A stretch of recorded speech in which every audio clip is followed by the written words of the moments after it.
Okay, we've ridden this thing, now we take it apart.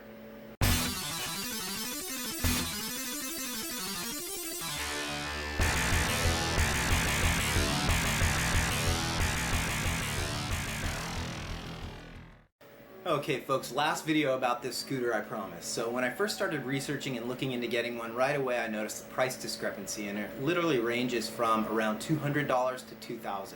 So I was wondering, what is inside of these? Is there different components that could be explaining the difference between the prices that we're seeing? And I had seen some tidbits in different articles about possibly different sized batteries or different wattage motors, and I was wondering what was in mine and just in general how these things work.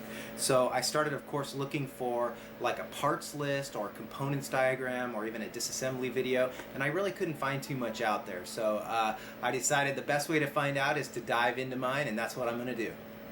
Okay, I think I'm set up here. I decided to do this in my office because it's summer in San Diego here, so it's just blazing hot down in the garage where normally I would work on stuff. If I'm working on arcade games or anything for the house, it's usually down there. It's on the other side of my garage, the other wall that's not the wall that's covered with arcade games.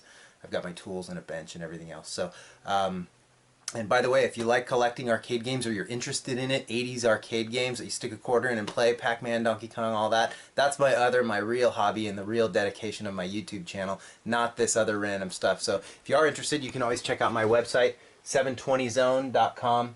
It's dedicated to my favorite game, 720, but it's also got a lot of general arcade collecting links and resources on there, and it's a pretty cool hobby. So, okay, shameless plug out of the way. Let's get started. This thing is held together by 18 screws around the edge. Let's get those out first.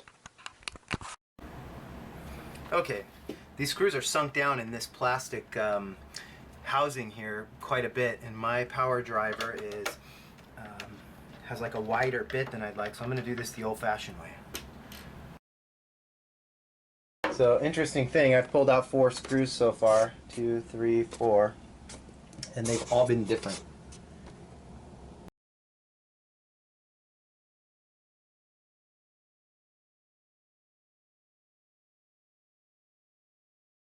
Okay, I think we have all of those off. Let's see what's in here.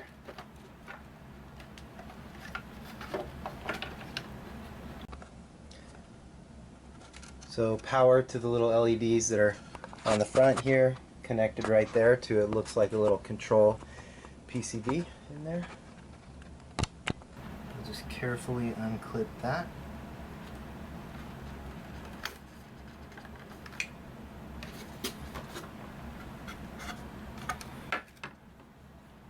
And so there's the battery. That's obviously something I want to get at and see if I can read anything on there, because that's one of the pieces that you see a lot of different like specs for, even like contradicting specs within the same manual, or different maybe size batteries for the different many models of these things that are out there. So I want to get that out too. Let's look at under the other side of this thing.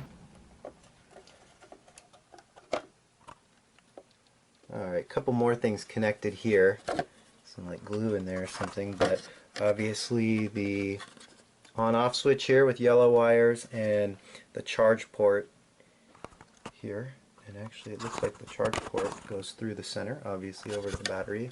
So we'll disconnect all of that stuff next. So here's where the charging wire connects right here. That's it. That's the charging wire on the other side going through the center and over to that switch there. Disconnect that next.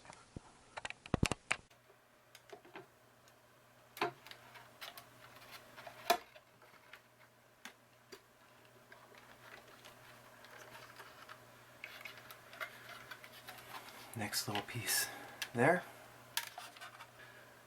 Okay, what do we got here? So I'm going to start on this side because it looks more interesting. So there are 2 separate control boards, obviously, not just one like I thought there might be, which probably either have on them or control maybe the gyros to control speed, and then everything else on there. I don't recognize too many of these components because I'm not that tech savvy, but they're connected, it looks like, to the motor by these colored wires here. I'm going to disconnect those first.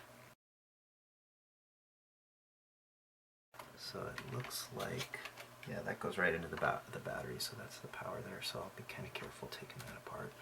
It says charged up. I don't want to see like a spark or anything, but I don't think I will. Looks good. Alright, let's get this battery out next.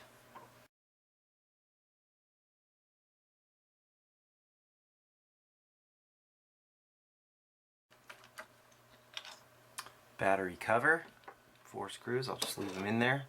Set that off to the side. Got a couple wires going over the top which go into the center. So I'm going to pull those off first just to get them out of the way of the battery. And just so I can tell, it goes kind of like the inside one over to the inside one here, and the outside to the outside. And I guess they're sort of keyed by the colors of the wires too, so yeah, I should be able to figure that out. So obviously taking this stuff apart, part of the reason to do it on video is to be able to put it back together, which is going to be the whole test, isn't it? It's going to be interesting putting this thing together for the first time and seeing if it actually works. This one comes through easy, but the other one kind of seems clamped together here. I don't know why.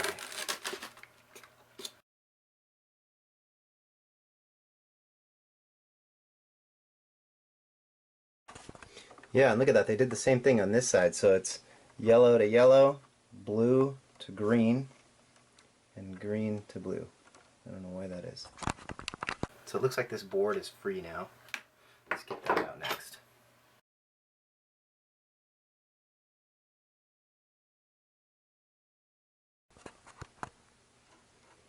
Okay, we've got this free now. Doesn't look like anything's connected underneath.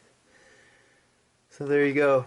Some capacitors, a heat sink on the bottom, and a whole bunch of little components that someone smarter than me could figure out. I don't see anything. It says 2015 525, so it looks like it was made relatively recently. And then that's it. So okay, that's the my right side board. See that here? So I can see that some of these screws went down into this plastic casing here. Let's get that off next. It's got like, in this case that's obviously over the motor area, these round circular things here are like, this is like rubber here, and it's, you can even pull on it a little bit.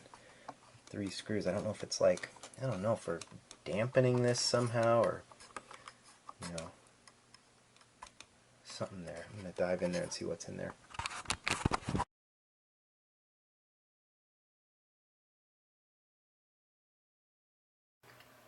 Set this up so I'm not losing these screws. So this is goes here. I don't know if this battery is maybe just taped on here. I don't think there's anything else underneath. Alright, let's work on the wheel next. I'll worry about the battery in a second. So the wheel's held on by 4 huge Allen screws.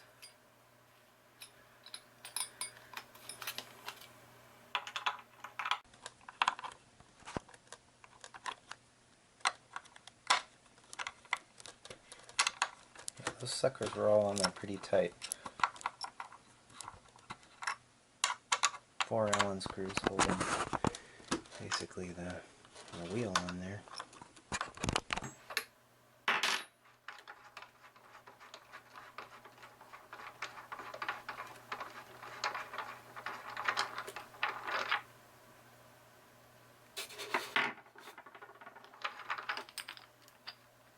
So that's just a little cover that comes off like that. Interesting.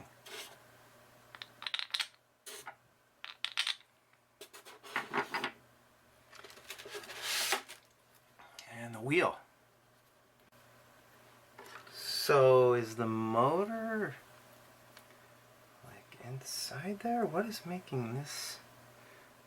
You know what that makes me want to do.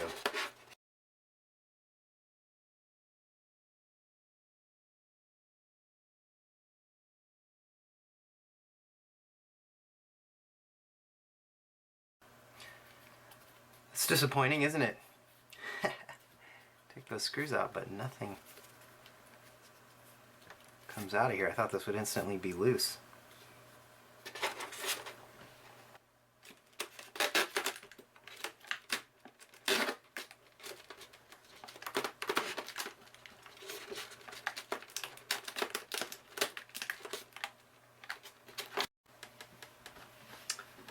Okay, I'm going to pull these off here, which are obviously some sort of the control for the actual running of the scooter, where when you press on the pad on the other side, which would be the top, it pushes these two things. So let's see what's in here.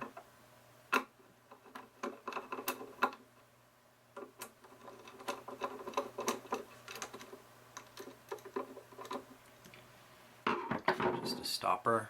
It's all like rubber, with like a little rubber pad that comes up actually on it that you can kind of see there. So then when you push that pad, it pushes this little thing up, and what it's doing is just moving that up slightly, pushing up on this rubber pad. The other one is here, moving that up, and when that goes up, it's basically going into the board, which is resting on top of it here like this, and this black dot here, black round circle, is the sensor, at least on one side. Well, I don't see that same thing on top, so that's actually something else, but this is like the reader here. These two black kind of things sticking up there are basically like, I guess, an optic sensor type thing. And when the pad is pushed, it pushes up on this little rubber gasket, goes in between those two things, and it kind of like breaks the optic reading between them and lets the thing know that the button has been pushed. So pretty interesting. And then once you dive in, it almost seems kind of like low tech, but anyway, that goes right in there in between those two things. So set that back down, and it's going to be the same thing on the other side.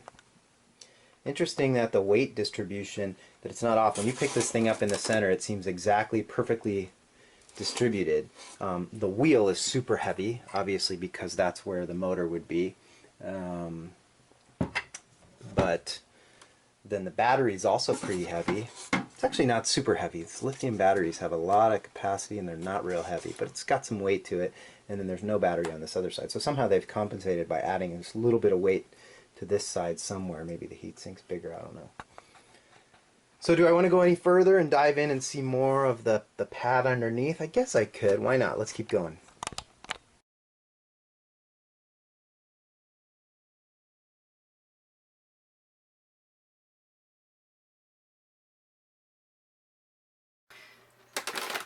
And yeah, I was wondering why this didn't pass through. Obviously it doesn't pass through because it goes to the LEDs on there. So the LEDs on the top, the battery indicator, and the, I guess, communication indicator. So, okay, that pulls that top off, and now that wire will come out and go through this little hole, hopefully. We didn't put that connector on. Yeah, boy, and it's like yeah, that just fit through there, and it's like they actually machined this slightly bit bigger so this little Molex connector could fit through there. It's funny. So that's the other one. So this one goes to one of the LEDs, and you can kind of see that here. And there's the pad. Just the two little switches that they actually, their calibration was sticking a couple little pieces of tape on there to make sure that those actually, when you push this pad, it pushes up enough to break that optic sensor. And then there is the light that goes to, I can't tell which one that is. I can't remember. It looks like it's the battery sensor that goes through there. So, and that's pretty much all this is. It's this piece of plastic, and the other side would be the same, and this pad.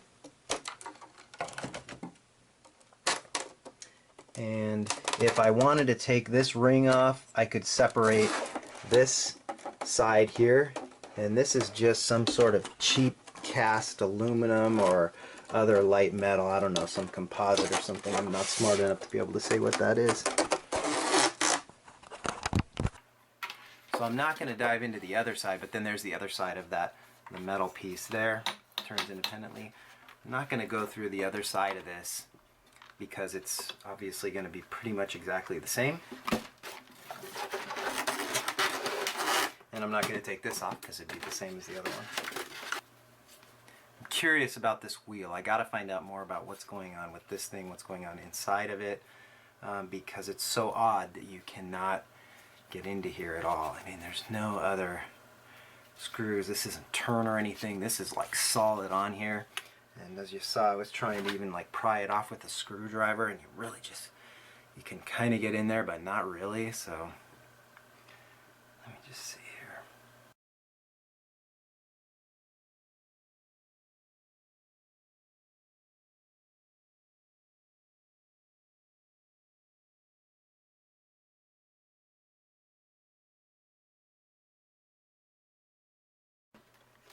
So I just heard a pop. Maybe that's good, maybe it's not.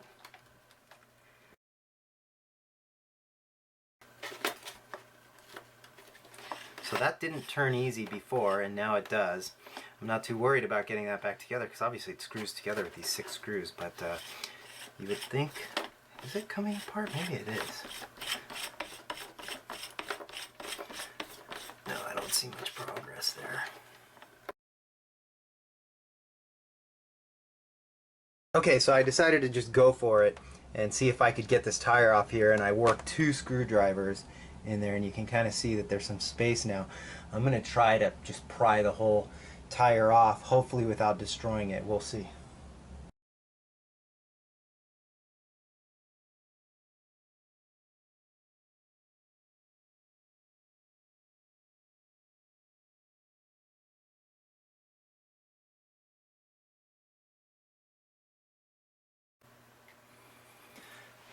So I just put this thing on the floor a little bit so I could really get a screwdriver like under it, and I pulled that tire up so that I could just see what was in there. It's really nothing. It's just like the outside of the metal, but I'd love to get it all the way off just so I could see how you get into this thing some more. So I'm going to keep working on it. Got the start of it there. Can't quite pry it all the way off though yet. Seems like if you ever got this thing off, you'd never get the wheel back on, but I'm going for it. Alright, so I've pried on this thing enough to know, number one, that I probably couldn't get this wheel off without destroying it. I've actually had a screwdriver all the way under it, pried it to the side, but I could just not get it off. But what I could see under there, as I just showed before, was that there's not much to this. It's just a sealed metal case with one kind of sliding cover on it that I can't quite get off, but I did pry this up enough, as you can see from my pry marks, to be able to see inside, and I could actually see the copper electrical wire of basically the electric motor that's inside here spinning on this thing against this shaft that's actually held in place inside the base. So I know that if I pried it off more, I would for certain probably break it. I'm guessing it's possible I already have. This might be like, I don't know, like a hermetically sealed electric motor that's just, once it's put together, it's meant to stay together. But my whole purpose in taking it apart was to try to see if, initially, if I would see a self-contained little electric motor that you'd hold in your hand. I could read some of the specs on it, but I just don't think that's going to be the case. And I'm guessing if I went any further in here, I'd see just the spools of electric wire, and it would be ruined, and I wouldn't see any type of specs or be able to get anything more from it. That's my best guess. So I'm going to put this back together and see if I've actually destroyed it or not. So that's next. Here we go.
So of course, when I got this thing all back together and tried it out the first time, one side worked perfectly, the other side the light came on, everything was seemed like it was going to work. It synced up for a second, and then one motor would just kind of bounce. It wouldn't go, and it was this side I worked on. I worked on the motor a lot and kind of pried into this, but long story short, something dumb.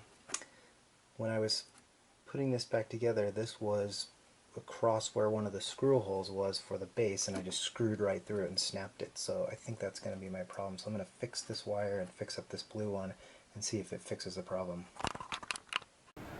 Okay, so after splicing together the two wires that I accidentally screwed through and putting the whole thing back together, needs to be charged up, but we have success. So it still works. And that's it. I hope you enjoyed seeing the inside of the scooter. Thanks for watching.